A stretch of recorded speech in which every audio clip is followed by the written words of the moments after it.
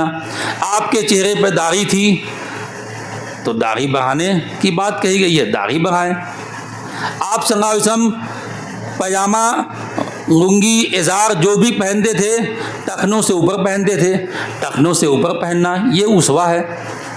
میرے بھائی عقائد میں آپ مانتے ہیں کہ نبی صلی اللہ علیہ وسلم اللہ رب العالمین کی تنہا عبادت کرنے والے تھے. ہم اور آپ، عبادت کا مطلب کیا ہے؟ عبادت کو ہم اور آپ نے بہت محدود سمجھ رکھا ہے.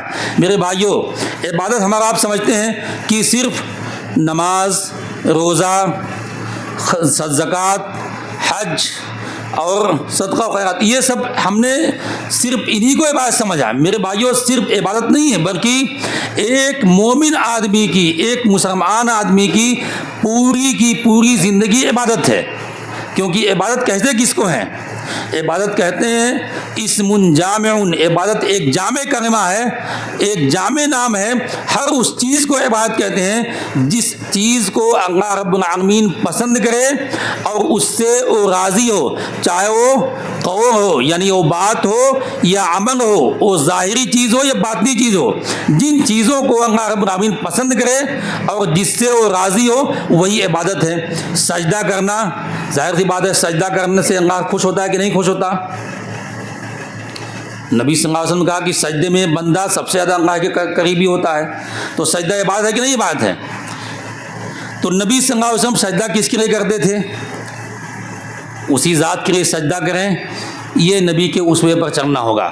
نبی صلی اللہ علیہ وسلم پریشانیوں میں، سختیوں میں، مصیبتوں میں، شدائد میں اللہ رب العالمین کو یاد کرنے والے تھے. تو پریشانیوں میں، سختیوں میں، کربتوں میں اللہ رب العالمین کو یاد کریں. یہ ہے نبی کے اسوے پر چلنا ہوگا. عقیدے میں نبی صلی اللہ علیہ وسلم نے اپنی قبر کو سجدہ گاہ بنانے سے منع کیا. لا تتخذوا قبری وثنا یعبد. آپ نے کہا کہ میری قبر کو وثن نہ بنانا کہ جس کی پوجا کی جائے، جس کی عبادت کی جائے. اور آپ صلی اللہ علیہ وسلم نے کہا کہ اپنے آخری لمحات میں کہا لعنت اللہ علی یہود والنصارى، کہ یہودیوں پر، نصرانیوں پر اللہ رب العالمین کی لعنت ہو. کیوں؟ کیا وجہ تھی؟ کہا اتخذوا قبور انبیاء مساجد. انہوں نے اپنے نبیوں کی قبروں کو سجدے کی جگہ بنا لیا. عائشہ صدیقہ رضی اللہ تعالیٰ عنہا روایت کی راویہ ہیں، وہ کہتی ہیں یحذر ما صنعوا. نبی صلی اللہ علیہ وسلم کے اس فرمانے کا مقصد صرف خبر دینا نہیں تھا. نبی کے فرمانے کا مقصد یہ تھا کہ آپ اپنی امت کو اس طرح کے اعمال انجام دینے سے بچانا چاہ رہے تھے. کیونکہ اگر یہودی اپنے نبیوں کی قبروں کو سجدہ گاہ بنانے کی وجہ سے لعنتی قرار دیے گئے، نبی صلی اللہ علیہ وسلم نے ان پر لعنت بھیجی. نصرانیوں کا، یہودیوں کا اگر وہی حال ہے کہ وہ ملعون ہیں، اور ملعون ہونے کی وجہ یہ ہے کہ اپنے نبیوں کی قبروں کو سجدہ گاہ بنائے ہیں، تو اگر ہمارا عقیدے میں ہمارا نظریہ بھی وہی ہوگا، ہمارا عمل وہی ہوگا، تو ظاہر سی بات ہے ہم بھی لعنتی ہیں، ہم بھی ملعونی ہیں، ہم کوئی رحمت والے نہیں بنیں گے اگر ہمارا عمل یہ ہوگا. میرے بھائیو، یہ ہے عقیدے کے باب میں نبی صلی اللہ علیہ وسلم کے اسوے پر چلنا. عبادات کے باب میں کہ نبی صلی اللہ علیہ وسلم کی سیرت میں اگر عبادات کی چیزیں آپ پڑھتے رہیے کہ نبی صلی اللہ علیہ وسلم فرض تو چھوڑ دیجئے، نفلی عبادتیں اس قدر کرتے تھے کہ آپ کے پاؤں میں سوجن آ جاتی تھی، پیر سوج جاتے تھے. اور ایک دوسری حدیث میں ہے کہ آپ کی ایڑیاں پھٹ جاتی تھیں زیادہ دیر تک کھڑے رہنے کی وجہ سے. آپ صلی اللہ علیہ وسلم سے کہا گیا کہ اللہ کے رسول آپ کیوں تھکاتے ہیں اپنے آپ کو، جبکہ اللہ رب العالمین نے آپ کے اگلے پچھلے ہر طرح کے گناہ بخش دیے ہیں، معاف کر دیے ہیں، آپ کیوں تھکاتے ہیں اپنے آپ کو؟ تو آپ صلی اللہ علیہ وسلم کا جواب اس وقت تھا افلا اکون عبدا شکورا، کیا میں اللہ کا شکر گزار بندہ نہ بنوں کہ اس نے میرے سارے گناہ معاف کیے ہیں، میں شکرانے کے طور پہ اس قدر عبادت کرتا ہوں. مگر ہمارا عبادات میں ہمارا عمل کیا ہے؟ نفلی نمازیں، تہجد وغیرہ چھوڑ دیجئے. اکثر مسلمان 5 وقتہ نمازوں سے غافل، 5 وقتہ نمازوں کی پابندی نہیں. یہ اسوے پر چلنا کیسے ہوگا؟